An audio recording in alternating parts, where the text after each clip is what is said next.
বিগত স্বৈরাচার আমলে যেটা আসলে আমাদের বাংলাদেশের জন্য নতুন একটা শব্দ তারা দিয়ে গেছে, যে শব্দটার সাথে আগে বাংলাদেশের মানুষ পরিচিত ছিল না, সেই শব্দটা হচ্ছে গুম। আর এই গুমের সাথে ছোট্ট একটা শব্দের সাথে যে কত ভয়াবহতা জড়িত সেটা আসলে আমরা বাস্তব জীবনে বুঝতে পেরেছি।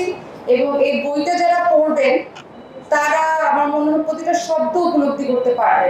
আরেকটা হচ্ছে যেটা আমরা আসলে সবাই জানি 2016 সালের 9 অক্টোবর আমার ডিএইচএস এর বাসা থেকে আরমানকে তুলে নিয়ে যাওয়া হয় এবং সেই থেকে 2024-এর 6 তারিখ সকাল পর্যন্ত আমরা আরমানের কোনো খোঁজ পাইনি। কিন্তু আল্লাহর উপরে সবসময় ভরসা ছিল যে আল্লাহ আপনি যেভাবেই হোক এনে দিবেন। পজিটিভ চিন্তা ছিল সবসময়, কখনো নেগেটিভ চিন্তা আসেনি মাথায়। এবং মনে হতো যে আমার বাচ্চাদের জন্য বেশি মনে হতো যে আল্লাহ যদি মানে এরকম অবস্থা ফিরায় দেয় যে বিছানায় পড়ে আছে অথবা হুইল চেয়ারে করে তাকে চালানো লাগছে, এই অবস্থায় যেন ফিরায় দেয়, আমি বাচ্চাদেরকে অ্যাটলিস্ট বলতে পারবো এটা তোমার বাবা। আর আল্লাহর কাছে সবসময় বলতাম বাচ্চাদেরকে বাবার আদর থেকে যেন বঞ্চিত না করা হয়, আর বাচ্চারা যেন বাবার আদর থেকে বঞ্চিত না হয়।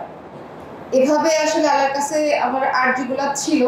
আর আমার বাচ্চাদের ট্রমাটাইজ যে অবস্থা ছিল ওগুলো আমার শাশুড়ি অনেক কিছু বলে গেছে। আর বাসায় প্রায় সময় আমাদের হচ্ছে পুলিশের অভিযান, যৌথ অভিযান, এগুলো সব সময় প্রত্যেক মাসে 2-1 বার করে চলতো।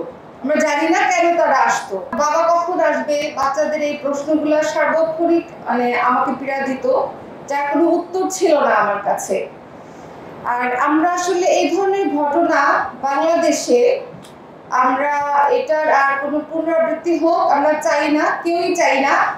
এবং আমরা প্রত্যেকটা গুম পরিবার যারা ফেরত আসছে এবং এখনো যারা ফেরত আসেনি সবাই যেন সঠিক বিচার পায়।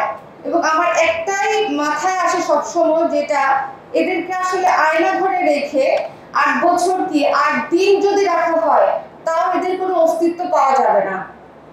আমার মনে হয় এদেরকে একটু বুঝতে দেওয়া উচিত ওই আয়না ঘরে কতটা কষ্ট ছিল প্রত্যেকটা বন্দীর। আর আলহামদুলিল্লাহ আমরা 24শে জুলাই যে শহীদদের কারণে যারা জীবন দিয়েছে, যাদের কারণে আমরা এত সুন্দর পরিবেশ পেয়েছি, এবং যারা আমাদের আহতরা আছে, চোখ হারিয়েছে, বিভিন্ন অঙ্গ হারিয়েছে, আমরা যেন সবসময় তাদেরকে দোয়ায় রাখি এবং তাদের আর্থিক অবস্থা যারা আছে বন্ধুত্ব বরণ করেছে তাদের জন্য দোয়া এবং তাদেরকে বিভিন্নভাবে হেল্প করার চেষ্টা করি।